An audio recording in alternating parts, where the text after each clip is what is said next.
What's up, guys? Today we're going to take a look at a beautiful Dynamic Blue FMAX210 hydraulic dovetail. This one is a 32-foot FMAX210. Like I say, it is rated at 25,000 pounds GVWR. That's gross vehicle weight rating. So the trailer weighs right at 7,600 pounds. You would deduct that from 25,000 to give you your payload capacity, which, being an engineered beam, neck and frame, it is lighter and stronger than your standard structural beam, so your payload is naturally going to be higher than a trailer built with structural I-beam. This one is again in Dynamic Blue.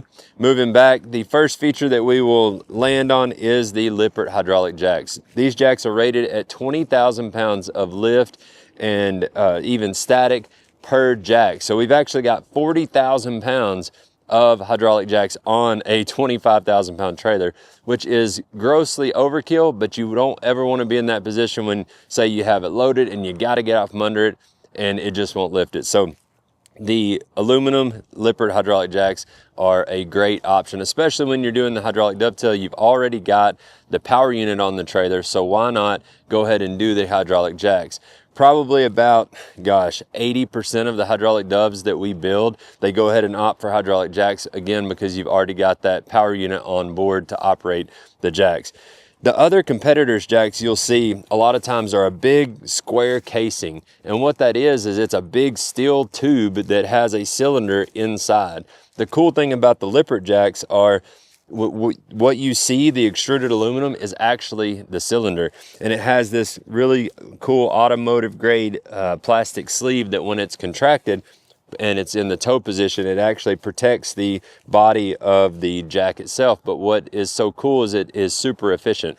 Being that this is the cylinder itself, it cuts out a ton of weight. It's almost 100 pounds for a set of jacks compared to the old traditional square jacks. So again, hydraulic jacks, you'll thank me later.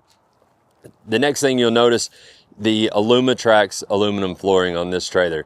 So this flooring saves about 11 pounds per linear foot. So it's on a 32-foot trailer, you're talking about 350 pounds plus or minus for the Alumatrax flooring. So that's over your pine, which of course pine has moisture in it, so as it dries it lightens up a little bit, but when you're comparing that 350 pounds I was talking about was for dried pine. So when a trailer with pine floor is new, it actually weighs more because it's got all that moisture, it hasn't dried out yet. So the cool thing about the aluminum floor, again, wood rots over time no matter what, if it's treated or not. I mean, it has a lifespan that it's going to deteriorate over time.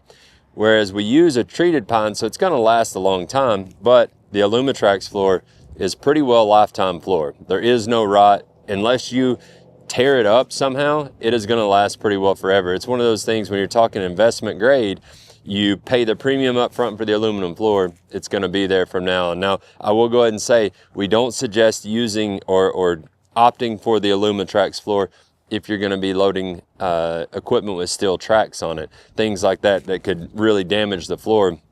Rubber tracks, tires, general cargo, the 95% use case for this trailer, the aluminum flooring is great. You just don't want to, again, use anything that's going to tear up your investment.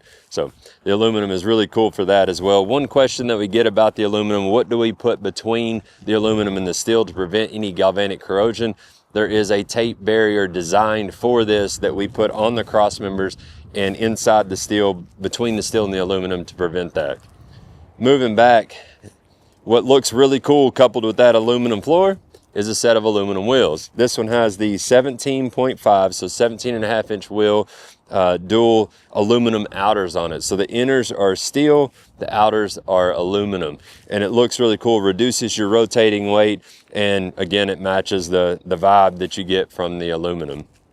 Moving back to the hydraulic dovetail. So we've got hydraulic dovetail, we've got max ramps, we've got straight deck, and we've got XDR ramps. Are all four options on FMAX, PX, and SDX trailers. This one again is outfitted with the 12-foot hydraulic dovetail. Auto locking hydraulic dove, comes with a wireless control that actually runs the dove and the ramps just from the easy push of a button. That way you can actually operate the dove from the seat of your equipment or off to the side, either way.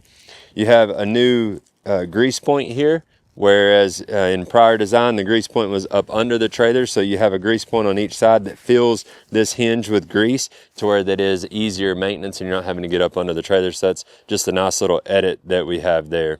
Jump on DiamondC.com. You can build an FMAX 210, FMAX 212. There's a whole series depending on what weight rating you need in a gooseneck trailer that you can choose from. Kind of goes from 207 all the way to 216.